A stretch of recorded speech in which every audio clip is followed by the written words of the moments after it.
नमस्कार दोस्तों। आज हम लाए हैं एक खास कहानी जिसमें हमें मिलेगा पांडवों के एक महान योद्धा भीम का रोचक और हास्यपूर्ण विवाह का संदेश। तो चलिए शुरुआत करते हैं।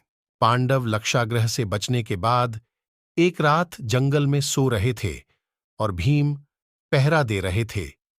जिस जंगल में सो रहे थे वह जंगल नरभक्षी राक्षस राज हिडिंब का था।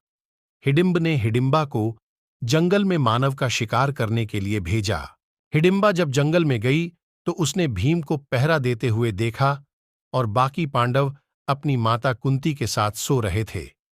भीम को देखकर हिडिंबा मोहित हो गई और मन ही मन उससे विवाह करने का सोचने लगी। वह भेष बदलकर भीम के समक्ष प्रस्तुत हो गई और तभी वहां हिडिंबा धमका। उसने हिडिंबा से कहा कि अकेले ही इस हष्टपुष्ट मानव को खाना चाहती हो क्या? और फिर हिडिंब ने भीम पर हमला कर दिया।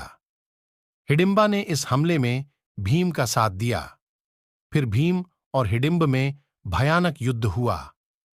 अंत में हिडिंब मारा गया।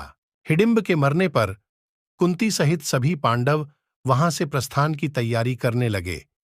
इस पर हिडिंबा पांडवों की माता कुंती के चरणों में गिरकर प्रार्थना करने लगी। हे माता, मैंने आपके पुत्र भीम को अपने पति के रूप में स्वीकार कर लिया है। आप लोग मुझे कृपा करके स्वीकार कर लीजिए। यदि आप लोगों ने मुझे स्वीकार नहीं किया तो मैं इसी क्षण अपने प्राणों का त्याग कर दूंगी। कुंती ने युधिष्ठिर की ओर देखा और पूछा, धर्म इस संबंध में क्या कहता है पुत्र? युधिष्ठिर ने कहा कि माता, आपका आदेश ही धर्म है। यह सुनकर कुंती ने हिडिंबा से कहा कि मेरा पुत्र सदैव तुम्हारे साथ नहीं रह सकता। इस पर हिडिंबा ने कहा कि मुझे मंजूर है।